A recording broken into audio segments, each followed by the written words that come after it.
to show you how to use your computer's digital audio workstation to send MIDI signals to your Line 6 Helix in order to change your snapshots.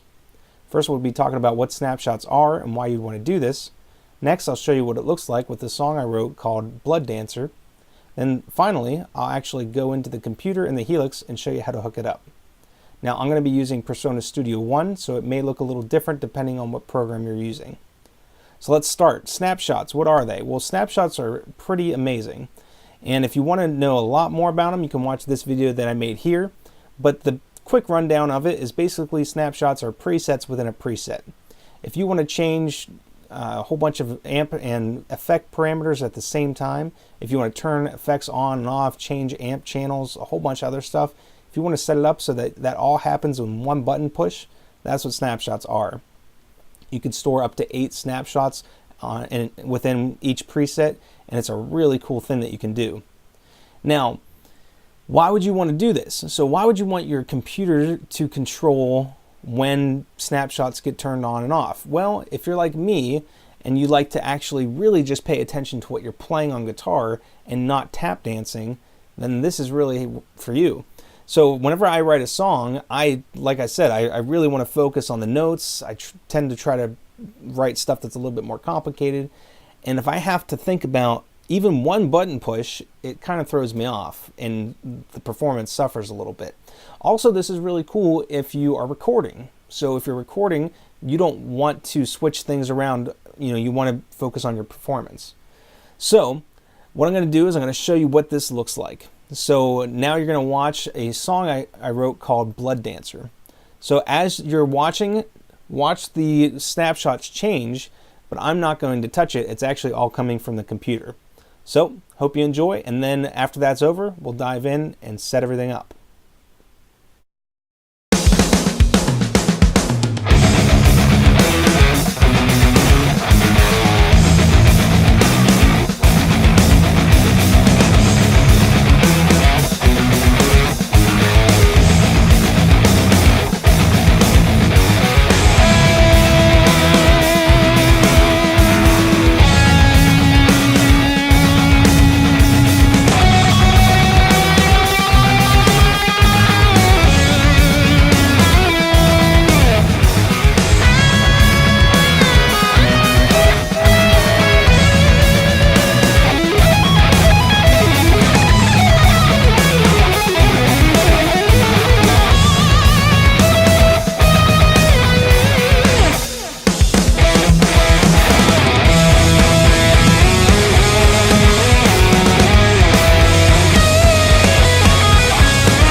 set everything up correctly, we have to go into the Helix and figure out what note value we're going to be sending all these MIDI signals to. So they're all going to be sent to the same note value that's designated for snapshots. And the way we figure that out is we go and press the preset button. And now, as you can see, CC69 is going to be the note value we have to send everything to. Now the various velocities are what's going to designate which snapshot we're selecting. So as you can see, it's going to go 0 to 7, and that's going to coordinate with each snapshot. So all we have to do is go into the computer and set everything up. So let's dive in. This is my whole track, as you can see, and what we need to do if we're going to add automation is go to Preferences, go down to Add. We're going to select New Instrument and just name it Helix or whatever you want. And then we're going to send to the Helix. So the Helix is not bringing in any MIDI, but this is basically how you set it up in case you ever want to do that. So I'm going to make all the channels usable here. Hit OK. Now the Helix is an external device that you can use. So now we're going to set up an automation track. So all you have to do is right click on an open space here, click on Add Automation Track.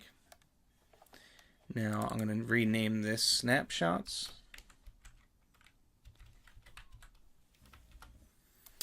Now what we have to do is make sure that we're sending our information to that same MIDI note on the Helix. So remember we saw that it was MIDI note 69 for the different snapshots. So we're going to hit Add Remove. So real quick, if I did that too fast, click on None, go down to Add Remove. Go to External Devices, Channel 1, and then all these on the right hand side are the CC controller numbers here. So we're going to go down to 69, which doesn't really matter what the parameter is on the left because we're just focused on the fact that it's the same note value. So we're going to hit Add. Now the second we hit Add, it brings it up down here. Hit Close. Now this is where we have to actually go in and put in values.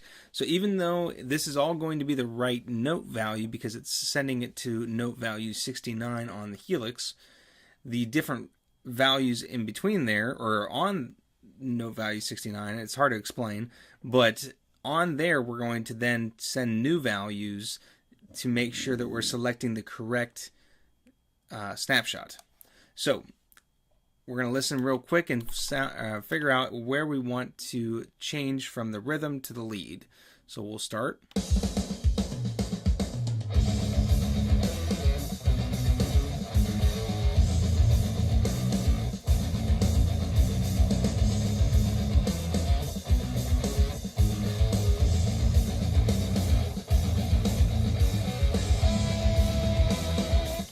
All right, so right there it's going to go from the rhythm channel to the lead channel. So my snapshots, we're going to go from chunk to lead. So that's how that looks on there. But now the way we do this, I know this is very strange, this next part, but this is just how I figured out how to do it on Studio One. So we actually have all these strange values which figure out exactly which snapshots we're sending this information to. So if we want it to go from snapshot, if we want it to be snapshot 1, we have to, the value has to be 0. If we want it to be snapshot 2, it has to be 0.79. And then so on and so forth. So here are all the values. And if you want to screenshot this or whatever, that way you can have it. But my song that I have here only goes from snapshot 1 to snapshot 2, and then it'll stay on snapshot 2, and then it'll jump in and out from snapshot 2 to snapshot 5 a couple times. So I have to make the values go from 0 to 0.79, and then jump down to snapshot 5, which is going to be 3.15, and then back to this. I know it sounds complicated, but it really isn't. I've actually spent the time to figure out what these values have to be. Basically, from what I can tell, it seems that there's certain threshold values that then switch to a different snapshot. I did the legwork for you, though, so you don't have to. So that shows you all the different values there. And I'll slide that around. So what we need to do is now we have to change this value so that it's going to switch to the next snapshot. So what I'm going to do is make this a little bit bigger so we can work with this. So right around here is where we're going to make the snapshot change. So we'll also make the track a little wider here. And let's figure this out. So where do we want it to change? Right here. So we're going to actually make this even bigger so you can see. What we have to do is we have to add new plots on our line. So we come up to the paint tool and just click in one there. And as you can see, when I clicked, it actually made the line a different space. So I'm actually going to change it from bar to adaptive so I can draw more places on the line. And I just added a couple of these plots. So now what I'm going to do is back up to my arrow tool. And what I'm going to do is make sure that this one stays at 0. See the 0 here? Because that all has to be snapshot 1. So there we go. We're good. Now this, I'm going to delete one of these. So now this one is where we're going to make our second snapshot go. Now, like I said before, it has to go to snapshot or to value 0.79 to make that change. So there's 0.79. So now I'm going to go back a little bit. I'm going to play, and we're going to look at the camera. My second camera here to watch how it changes. So I'm not touching it. Now the MIDI is going to touch it. So we're going to go from snapshot 1 to snapshot 2.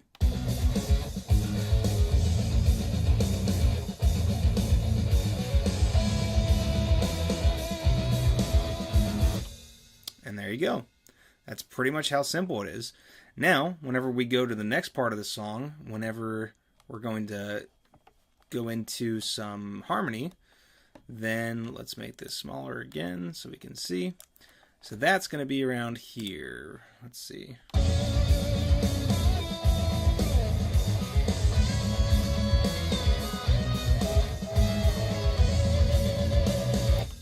So that little lick right there, that's all going to be in harmony.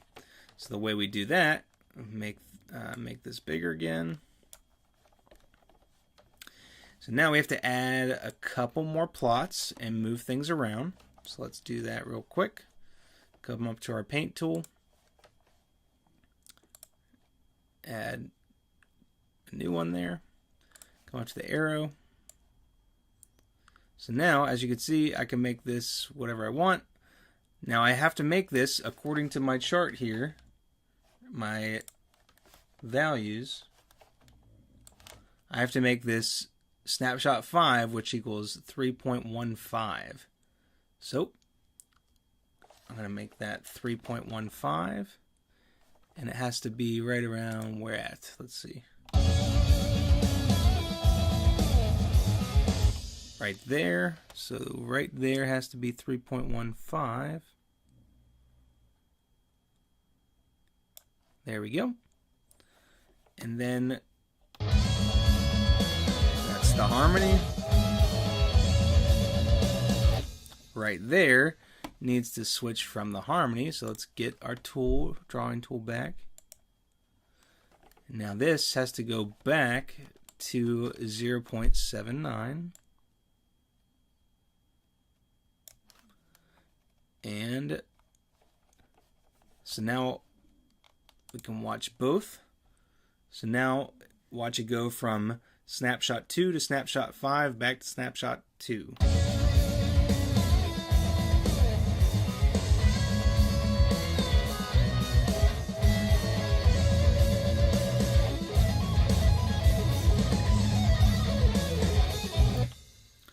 So it's really simple. I know it's kind of weird, all these strange values, but as long as you figure that out, you're good to go.